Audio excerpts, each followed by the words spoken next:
Well, hey everyone, glad to be back. It's Friday night, and I know with the way things are going, and them starting to lift some of the restrictions, or better known as their illegal orders. We're still here. We're still going to read tonight, and I hope you all are out there joining us. We're going to start off with chapter 8, and I just want to give a shout out to everybody who's coming on tonight. Thank you for your support. And just as a reminder, while we're reading, go to shadowwarriorsproject.org, check us out. And again, if you do a $20 donation reoccurring for the year, we're going to send you a signed copy of 13 Hours. So jump on there, help us out. 13 Hours is a nonprofit that me and my wife started to help those private security contractors like myself, like Ty, like Glenn, but most of all, help the families of those who didn't come back, like Ty and Glenn, their families, as well as a bunch of others since then. A lot of them aren't going to be known to the public because they don't talk about it. That's why they have us as contractors. But check us out.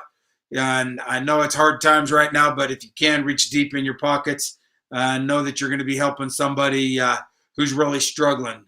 So with all that said, let's get on to chapter 8.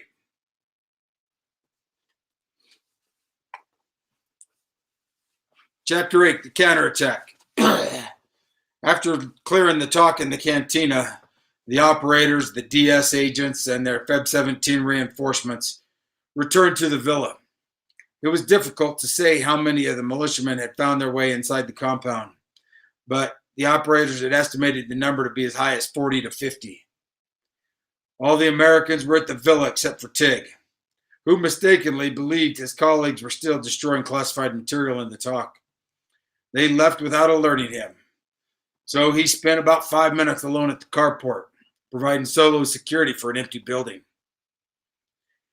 "Where are you?" the TL called Tig over the radio. "I'm over by the talk," Tig answered. "Well, we're not there anymore, man." "Ah, fuck." Tig sprinted to the villa where he found clusters of 17 Feb militiamen standing around, while the operators and the DS agents alternated searching for the ambassador. Based on radio reports from apparently friendly militiamen, a consensus began to form that the attackers were likely to return, and the Americans couldn't remain on the compound much longer. Tig overheard a discussion during which the DS agents told the GRS team leader that they had lacked adequate weapons to defend themselves on the drive to the annex. Tig gave Ubin his belt-fed machine gun and his remaining drum of ammunition. Tig kept his assault rifle for himself. After clearing out sensitive material from the talk, DS team lead Alec Henderson joined the villa search. He pulled off his shirt, dipped it in the swimming pool, and wrapped it around his head in an attempt to withstand the heat and the smoke. As Henderson passed through the front doors on one trip, part of the living room ceiling collapsed. He rushed back out unhurt. Dave Ubin wasn't so lucky. On a separate search through the villa, Ubin suffered a jagged cut to his forearm while moving through the window into the darkened bedroom. Blood dripped down his forearm and onto his clothes. Rowan had put his paramedic skills to work, dressing the wound, and Ubin continued the search. Having entered the compound after their fellow operators and via a different gate, Tonto and DB were still catching up with what had happened. DB heard of the bad news first. "Hey, Tonto, we lost one." "Lost one? Who?" Tonto said. "I don't know him. Computer guy. And we can't find the ambassador." Having worked together for a decade in Iraq, Afghanistan, and now Libya, Tonto and DB could read each other's moods and signals. Tonto knew that the former Marine sniper typically was cool and composed, even under the most difficult circumstances. But now Tonto saw anger in his friend's eyes. Tonto felt the same way, not only toward the attackers who'd killed Smith, but also their necks. The time they'd spent idling in the Mercedes and the BMW would come back to haunt them. They'd worried that the wait would have consequences. Now Tonto feared that the cost was high, one dead and one missing. For DB, the losses cut deeply. A devotee of Joseph Campbell's writings, he had arranged his life around a straightforward code that called upon him to fulfill his promises and obligations to the people who counted on him. His greatest fear was letting down someone who relied on him. Sean Smith had relied on them all, and now he was dead. Chris Stevens had relied on them as well, and he was missing. Tonto tried to ease his friend's angst. Hey, relax, dude, Tonto said. We got a long night ahead of us. When DB didn't immediately respond, Tonto pushed him a little harder. Hey, Sergeant, relax. Yeah, I got it, DB said, shooting him a look. Dude, I'm good. After giving Ubin his machine gun, Tonto rejoined the search crew. Visibility had barely improved, and breathing continued to be difficult. Tig tried to open a window around the corner of the bedroom from the bedroom window they'd been using for access, but the release was struck or melted shut. His lungs felt like he'd inhaled broken glass. And even though Tig went back outside, he radioed the annex. We cannot locate the ambassador. He is already gone, or we just can't find him inside the house. He returned inside the villa. Jack, Roan, DB, and Tonto also searched repeatedly for Stevens, but their efforts proved futile. During one search, Tonto ran into Scott Wicklund, the DS agent primarily responsible for the ambassador's safety, and found flip-flops for his bare feet. But he seemed exhausted, and his face remained covered with soot. Get out of here, dude, Tonto told him. You don't need to be in here. Get yourself together and get ready to go. Wicklund shook his head and continued searching. As they searched, the Americans and the militiamen at the compound received confirmation via radio and cell phone that the attackers appeared to be regrouping and adding reinforcements for a renewed assault. Outside the villa, operators heard the team leader talking with the DS agents about leaving the compound immediately and driving to the annex. They didn't want to go without Stevens, but they understood that they were sitting ducks if they stayed too long. Jack Washed, as one of the DS agents from Tripoli, drove the Land Cruiser to within 20 feet of the villa's front doors and opened the rear hatch in preparation to load up and leave. With Chris Stevens still missing, despite the searches, the operators began to wonder whether the attackers had kidnapped the ambassador by entering the villa's safe haven through the same window that Wicklund had used to escape. If so, the abduction would have taken place after Scott Wicklund had lost sight of Chris Stevens and Sean Smith. Only a short time elapsed between when Wicklund climbed up to the roof and Ubin and the two other DS agents resumed the search, which had continued since then without pause.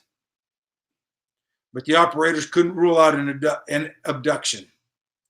The attackers had moved with apparent, if rough, military tactics into the compound.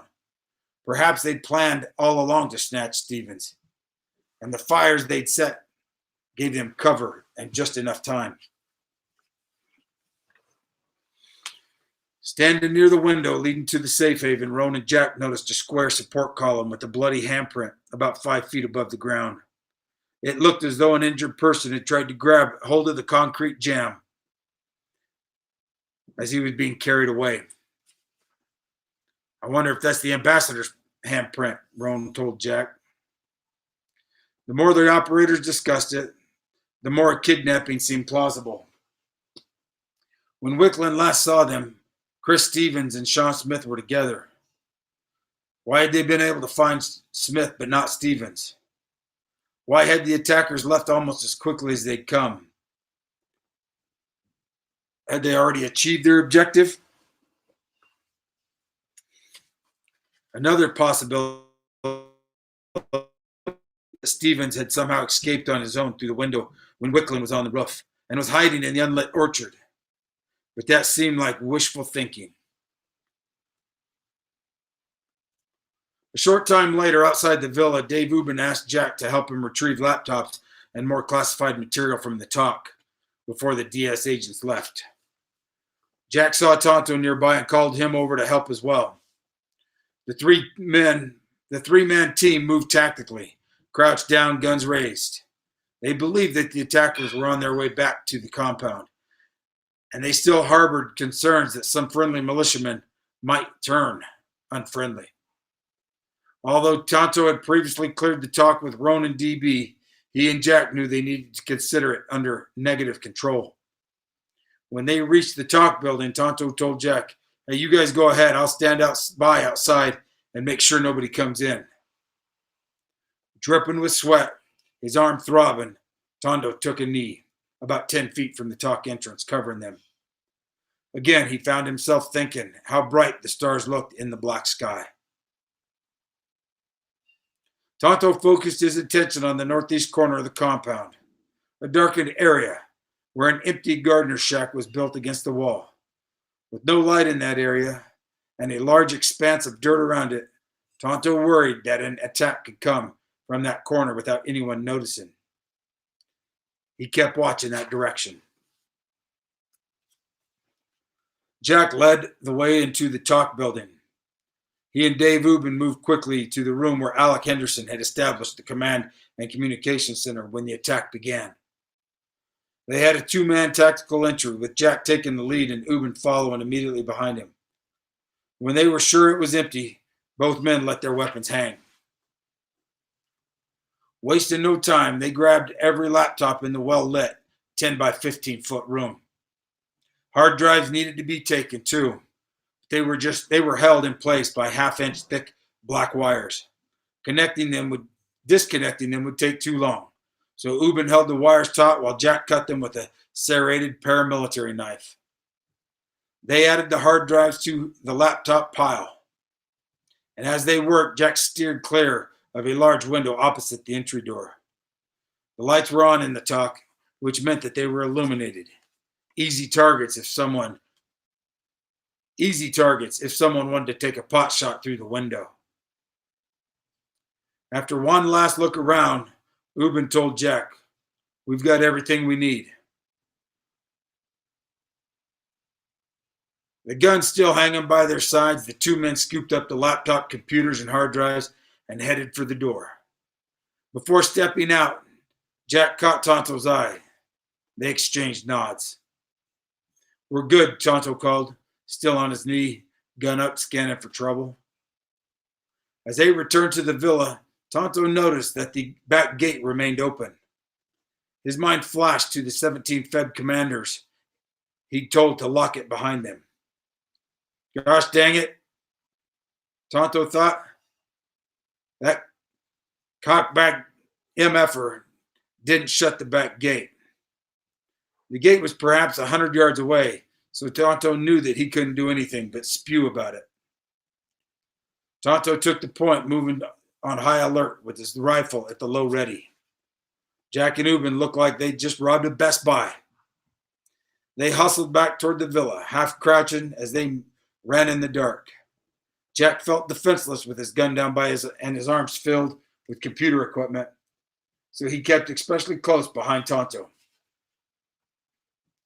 They went directly to the rear of the DS agent's gray Land Cruiser. The rear hatch, already open, was half filled with weapons, but Jack and Ubben dumped the computer equipment on top of the long guns and ammo anyways.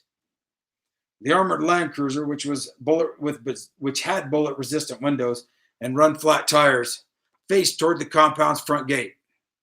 Someone had staged the operator's Mercedes next to the Land Cruiser, about 15 feet apart, pointed in the opposite direction. On the grass and the brick driveway outside the villa, everyone who wasn't searching for the ambassador was buzzing with concern about the enemies massing for their renewed attack. A shared sentiment took hold that the Americans and their militia allies needed to abandon the compound immediately. Jack overheard one of the DSA received a phone call warning that a large group of bad guys are coming. Jack didn't know the source of the call, but he had no reason to doubt it. The operators also learned that the 17th Fed militiamen who were supposed to block the roadway leading to the compound either couldn't or wouldn't be able to hold off a second assault. The GRS team leader called the 17th Fed commander by cell phone, asking him to fortify their position so the Land Cruiser and the Mercedes could travel safely to the annex. Accounts of the response differ, but several operators said the militia commander admitted that his men were falling back. In that case, the attackers would have a clear path to return and finish what they'd started. Also, there would be nothing to stop them if they decided to move from the compound to the lightly defended annex. The ping and pops of gunfire began to pick up from beyond the compound walls. Tonto heard a crack, then another from the Fourth Ring Road. The open back gate infuriated him more. He also heard shots coming from the east side of the compound, near the gardener's shack he'd been watching. Several bullets hit the side of the Land Cruiser, making a sound like coins being flicked against a tin can. Even as they prepared to leave, and even though their hopes of finding Stevens had fallen, Jack, Roan, and DB continued to search the villa for the ambassador. Tonto took up a defensive position on the ground outside. After a short while, he began patrolling the grounds, watching several dozen Feb 17 militiamen who milled around the compound. Most were young and wiry.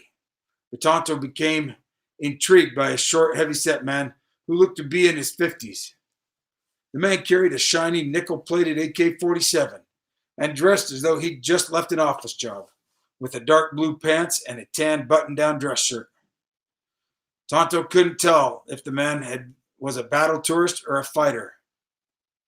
Tonto kept watching the gates and the walls through his night vision goggles, checking the dark corners to see if anyone was climbing over.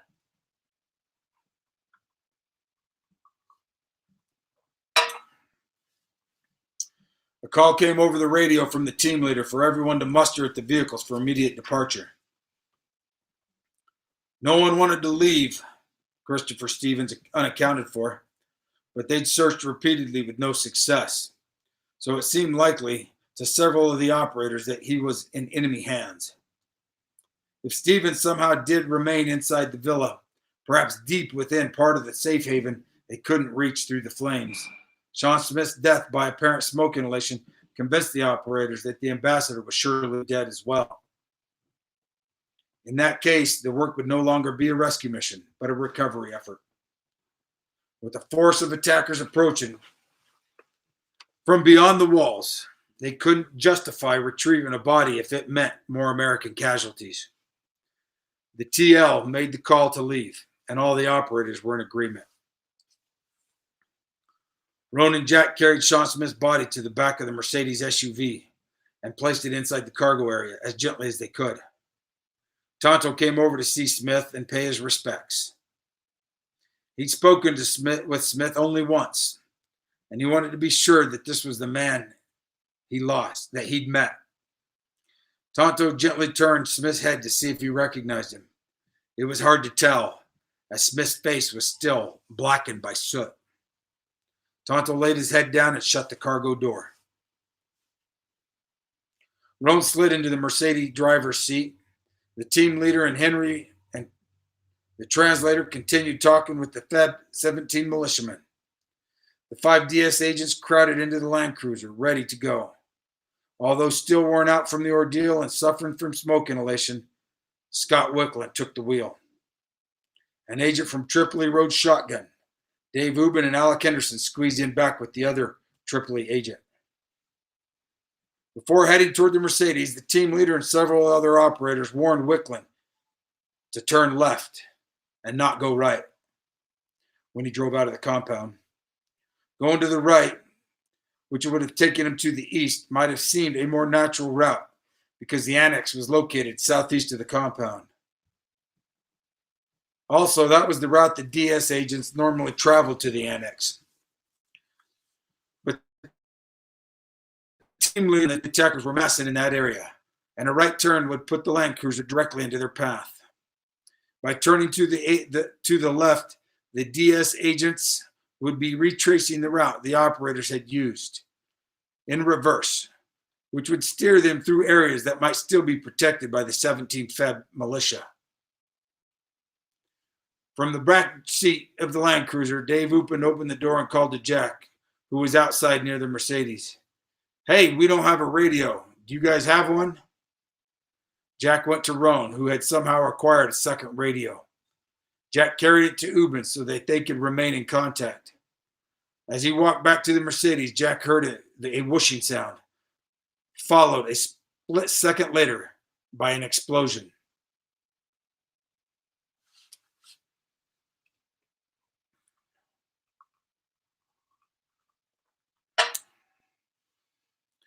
Several minutes later, Tigger decided to make a final search run inside the villa. He called the TL on his radio. "I'm going in one more time." "No," the team leader replied, eager to get everyone evacuated. He told Tig, "Stand by.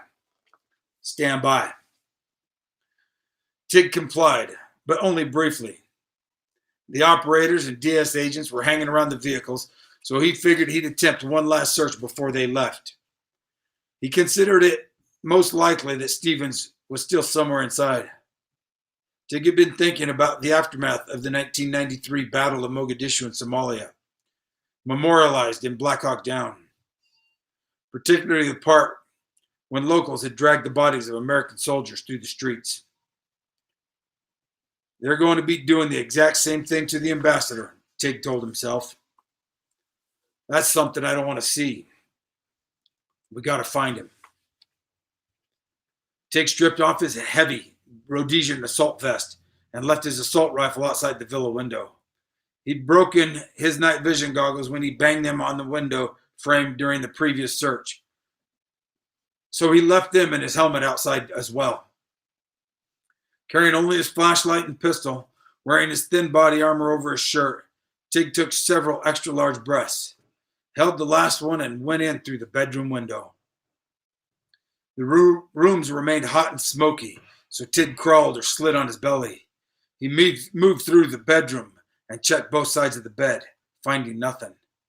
He crept toward the safe haven hallway, hoping to go deeper into the villa, to the other rooms none of the searchers had yet reached. Tig was halfway out of the bedroom doorway when he heard the explosion. Tonto was walking between the Land Cruiser and the Mercedes when he heard it. Kajoom! He felt the concussive pressure of the explosion, but wasn't sure where it had come from. He spun towards the front gate and saw 17 Feb militiamen taking cover. As Tonto ran toward the front of the villa, he came upon two militiamen, one with his left hand bloody and badly mangled. "What happened?" Tonto yelled. "Grenade," the injured man's friend told him. At first, Tonto mistakenly thought that the man had tried to throw a grenade, but held it too long. Moments later, when the second explosion hit, Tonto realized that the compound was under attack from rocket-propelled grenades, fired from the direction of the open back gate.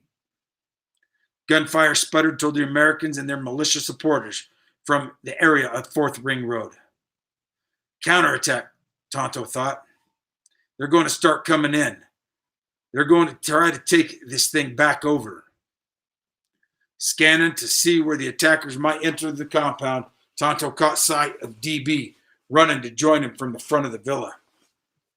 Bullets flew around them in the dark, sounding like whips cracking again and again. "Are those MFers shooting at us?" Tonto asked. "DB? Really?"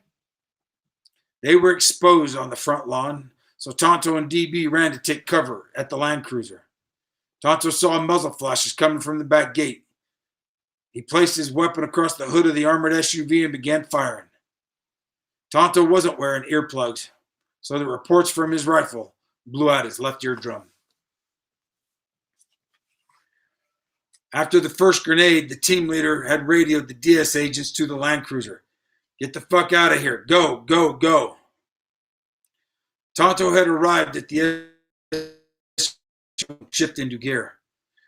The DS agent stared at Tonto through the windshield, their faces twisted in anxious grimaces. Tonto called out, "Sorry." He lifted his gun and stepped back from the Land Cruiser. Tonto gave them a traffic cop wave and sent the DS agents on their way. With the operators and several militiamen providing waves of cover fire, Wickland hit the grass and drove toward the compound's open front gate. When he passed under the entrance arch and reached the gravel road, Wickland either disregarded or forgot the operators' repeated warnings about which way to go. The disoriented DS agent turned the Land Cruiser to the right, directly into the path of the attacking intruders. Those dumb mothers, Tonto said aloud. Are you kidding me? Around the same time as the second compound attack began, at approximately 11:10 p.m. Benghazi time, the unarmed U.S. drone arrived over the city. It immediately began sending live video back to Washington and Tripoli, so policymakers could watch grainy overhead images of the battle as it happened and do nothing. I think the author forgot to put that in there.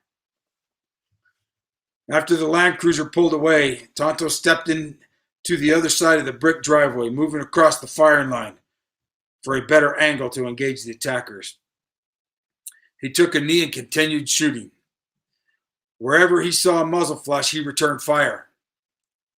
Tonto knew that he was exposed, but he felt enveloped by a blanket of protection he attributed to his faith. DB took cover by the villa when the Land Cruiser sped off. He and the team leader weren't too sanguine. "Tonto, get over here," the TL shouted over the radio. DB echoed him. "Get behind cover."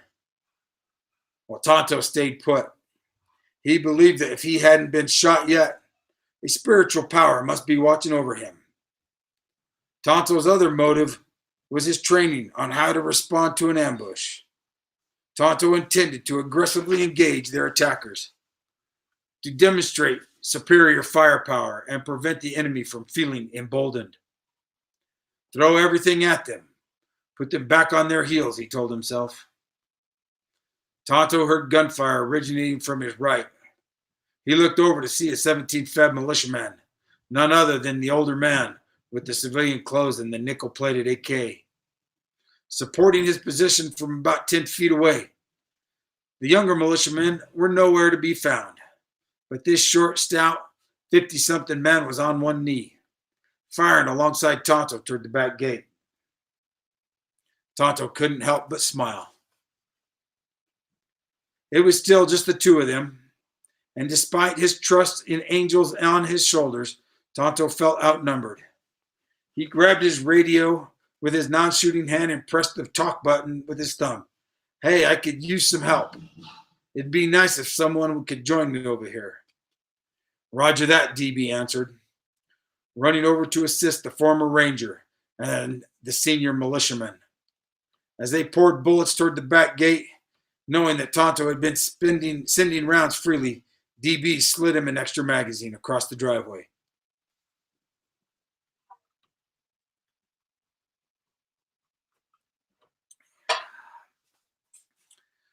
After the first RPG, Jack heard a sustained volley of gunfire. As rounds snapped past his head, most of the militiamen and operators who'd been standing around the SUVs ran toward the villa for cover. When Jack reached the villa wall, to his right he saw a line of militiamen laying fire back toward the gate. Jack's training taught him to always establish 360-degree security with coverage from the front, back, sides, and all angles. He saw the line of militiamen taking cover against the villa and realized that an attacker with an automatic weapon could run down an alleyway on the left side of the villa and mow them down like ducks in a row. It was a textbook example of soldiers leaving themselves vulnerable to attack from an unprotected flank. Jack ran to the building's corner on the left flank and took a knee, and scanned down the alleyway to the east to ensure that no one came from either direction. He noticed that Henry the translator had taken cover behind him against the villa wall. Jack caught Henry's exchange and smiles. Henry had held up admirably under fire, but now his eyes looked like the size of baseballs. Jack wanted to place Henry back with the team leader, so the translator could talk to the 17th Fed commander about what was happening. The TL was thinking the same thing as he struggled to communicate with the militia commander. He asked Tonto and DB to find the translator. A minute later, DB came around the corner where Jack was keeping watch over Henry. Hey, follow me, DB told Henry. I'm going to stick you with the team lead. Hang on to him. Wherever he goes, you go. He needs you.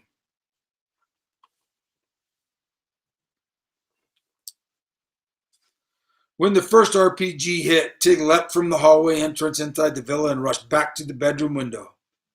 The second rocket-propelled grenade exploded as he stepped through onto the patio, using the sandbags as cover.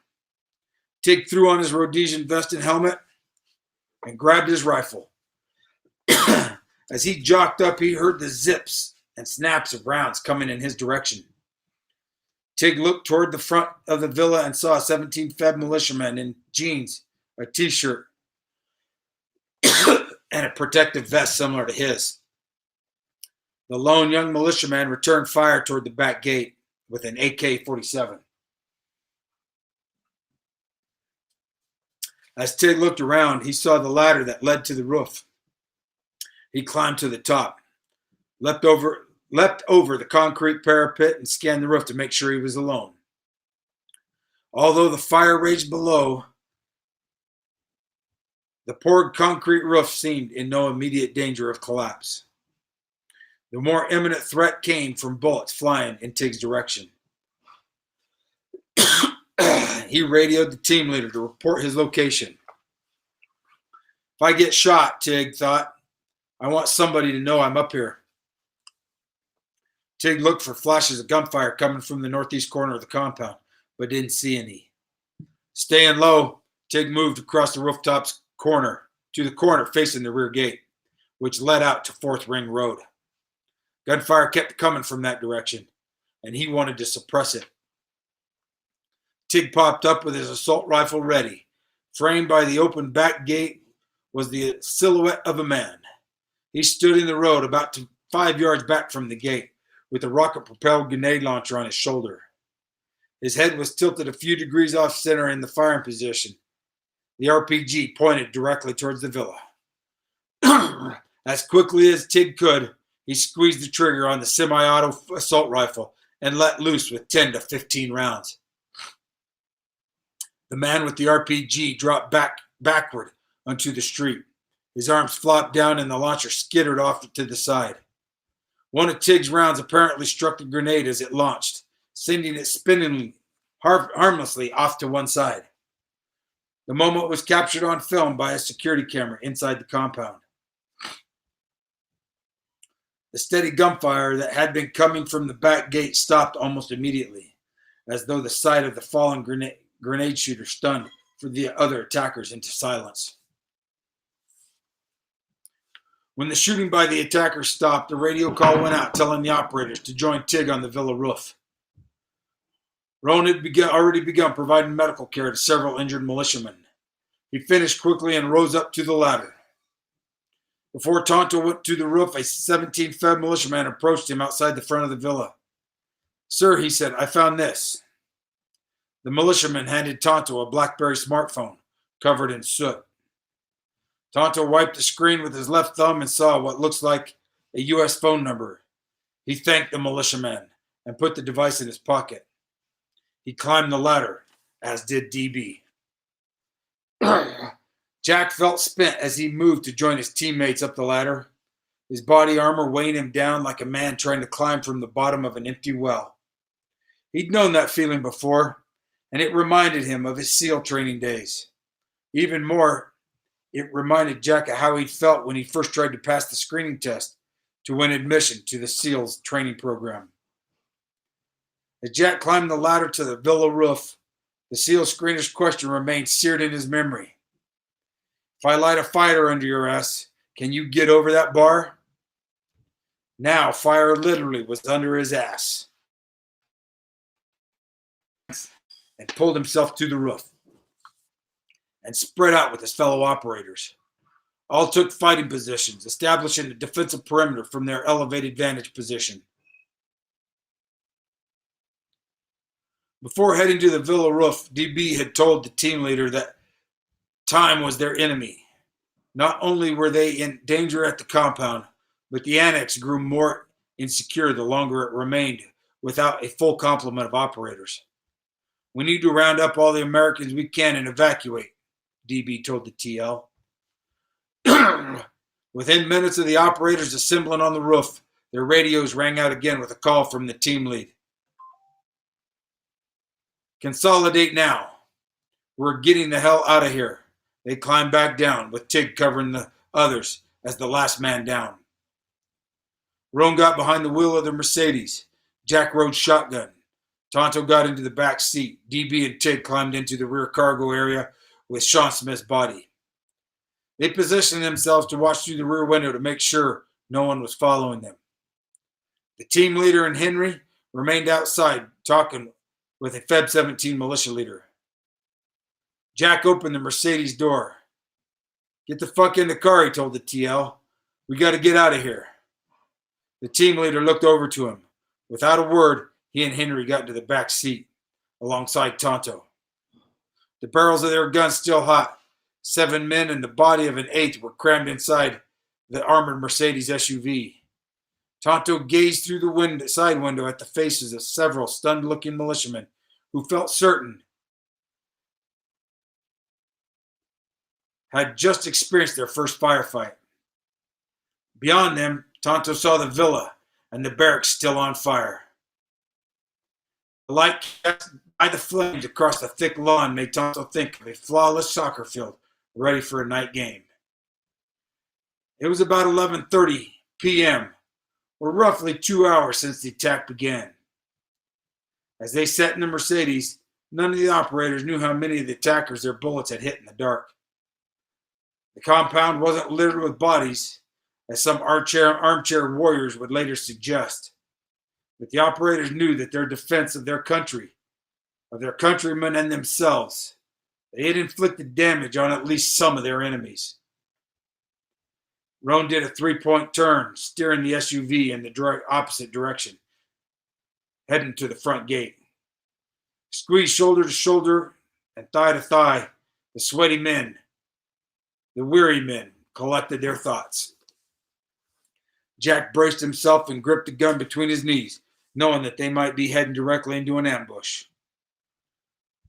Roan drove the packed Mercedes forward. The moment they reached the gate, the United States Special Mission Compound in Benghazi would effectively cease to exist.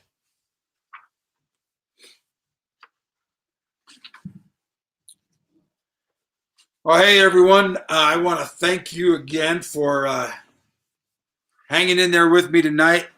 I really appreciate all the support and that everyone's been giving and coming out and joining me on these things. It's really been wonderful, and we're getting into the meat of what happened over to the annex next, and we'll get into that next week. I think we have we're on chapter 9, Zombieland, and I think we're getting into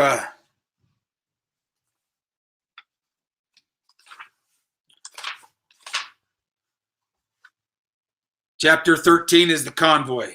So we got about 4 more chapters to go. I hope y'all stick with me. Stay with this. If you can't watch it live, encourage your friends, share it. Let everyone else know out there that they can watch it as well and catch up, or just watch it at the leisure that they want. But I want to thank y'all again. God bless you. Hope y'all have a wonderful night. Hopefully everybody's staying healthy, and let's stay positive. We're hearing a lot of stuff out there, and we've got a lot of people who are in office, especially in some of those Democratic areas, that tend to think that they want to use their authority to control us.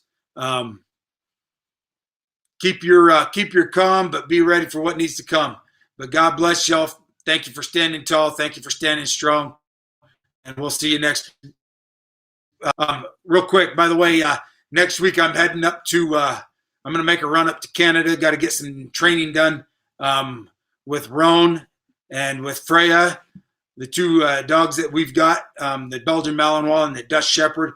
So we're going to be either, depending on the internet connection, because we're not in a highly populated area where we're heading, we might just pre-tape it, but we will answer questions afterwards live, just as if it was going that way. If we can't have the internet connection and speeds we need to do it live. But please join me. God bless you all. Can't wait to talk to you next week, and we'll see you.